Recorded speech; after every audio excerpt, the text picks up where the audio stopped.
Senior journalist Kommineni Srinivasarao జర్నలిజాన్ని ఒక ఉద్యోగంగా భావించలేదు. ఒక బాధ్యతగా భావించి సమాజ శ్రేయస్సు కోసం తన వంతు కృషి చేయడంలో కీలక పాత్ర పోషించినట్టు ఆయన ట్రాక్ రికార్డు చెబుతుంది. జర్నలిజం విలువలను కాపాడే వారిలో అతి తక్కువ మందిలో ఈయనొకరు. సుదీర్ఘ కాలం పాటు జర్నలిజంలో ఉంటూ ఎంతోమందికి ఆదర్శంగా నిలబడ్డారు. ఆయన పలు టీవీ ఛానల్స్లో ఒక అంశంపై డిబేట్స్ నిర్వహించే విధానాన్ని చూస్తే మెచ్చుకోక తప్పదు. ఈ నేపథ్యంలో ఇటీవల జరిగిన దురదృష్ట సంఘటన వల్ల ఆయన జైలుకు వెళ్లాల్సి వచ్చింది. కొమ్మినేని శ్రీనివాసరావు సాక్షి కార్యాలయంలో నిర్వహించే డిబేట్స్లో ఓ సీనియర్ జర్నలిస్ట్ అమరావతిని ఉద్దేశించి చేసిన వ్యాఖ్యలు ఎంత దుమారం రేగిందో అందరికీ తెలిసిన విషయమే. అయితే గమ్మత్తైన విషయం ఏమిటంటే, చంద్రబాబు ప్రభుత్వం వ్యాఖ్యలు చేసిన వారిని లైట్గా తీసుకొని ఎలాంటి వ్యాఖ్యలు చేయని కొమ్మినేని శ్రీనివాసరావుని టార్గెట్ చేసి అక్రమ కేసులు బనాయించి జైలు పాలు చేసిన సంఘటన దేశవ్యాప్తంగా చర్చనీయాంశమయ్యింది. అయితే సంఘటన జరిగిన 2-3 రోజుల్లో కొమ్మినేని శ్రీనివాసరావును ఉద్దేశపూర్వకంగా కేసులు పెట్టి అరెస్టు చేసినట్టు 2 తెలుగు రాష్ట్రాల్లోని ప్రజలకు ఒక స్పష్టత వచ్చింది.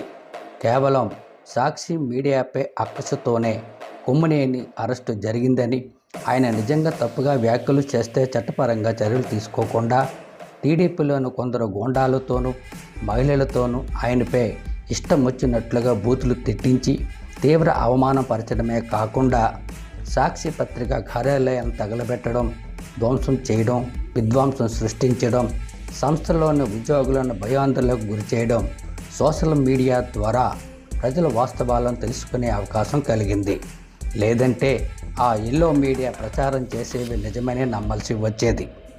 కాలక్రమేణా పత్రికల ఆదరణ రోజురోజుకు దిగజారిపోతుంది.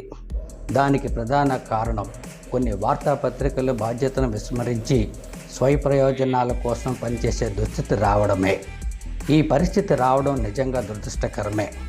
ఎవరు అవునన్నా కాదన్నా పత్రికలు 3 వర్గాలుగా చీలిపోయాయి. ఎల్లో పత్రికలు టీడీపీకి, బ్లూ పత్రిక వైసీపీకి, కాషాయ రంగు పత్రిక బీజేపీ నేతలకు అన్నట్లుగా మారిపోయాయి. ఈ క్రమంలో సమాజ హితం కోసం ప్రచారణ కావాల్సిన వార్తల్లో స్వప్రయోజనాలు నిండిపోతున్నాయి. ఒక పార్టీకో ఒక వర్గానికో కొమ్ము కాస్తూ జర్నలిజం నైతిక విలువలను పూర్తిగా వదిలేశారు. ప్రభుత్వానికి ప్రజలకు వారధిగా ఉండాల్సిన పత్రికలు రాజకీయ నాయకులకు పత్రికల యాజమాన్యాలకు మధ్య రహస్య ఒప్పందాలుగా మారిపోయాయి. అంతేకాకుండా పార్టీలకు పల్లకిలు మోస్తూ నాయకుల అడుగులకు మడుగులొత్తుతూ అక్షరాలను అమ్మకానికి పెడుతున్నాయి. వాస్తవ పరిస్థితులను ప్రజా సమస్యలను దృష్టిలో పెట్టుకోకుండా రాజకీయ పార్టీలు పత్రికా యాజమాన్యాలు దృష్టికోణాల్లో వార్తలు వండివార్చే సంస్కృతి వచ్చింది. ఫలితంగా 4th ఎస్టేట్కు బీటలు వారుతున్నాయి. అయితే అంతంత మాత్రంగానే ఉన్న 4th ఎస్టేట్ను పూర్తిగా పాతాళలోకానికి తొక్కేయాలని చంద్రబాబు ప్రభుత్వం విశ్వ ప్రయత్నాలు చేస్తున్నట్టుగా ఆయన సంవత్సర పాలనలో జరిగిన సంఘటనలు అర్థం పడుతున్నాయి. 164 సీట్లతో అధికారంలోకి వచ్చిన చంద్రబాబు ప్రభుత్వం అభివృద్ధి సంక్షేమంపై దృష్టి సారించకుండా పోలీసులతో తప్పుడు కేసులు పెట్టిస్తూ ప్రజల పక్షాన వార్తలు రాస్తున్న మీడియా గొంతు నొక్కేందుకు ప్రయత్నిస్తుంది.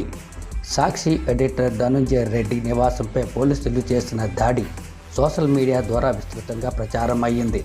తాజాగా సీనియర్ జర్నలిస్టు కొమ్మినేని శ్రీనివాసరావుపై అక్రమ కేసులు పెట్టి జైలుకు ఏ విధంగా పంపించారో దేశ ప్రజలు కళ్ళు పెద్దవిగా చేసుకుని చూశారు.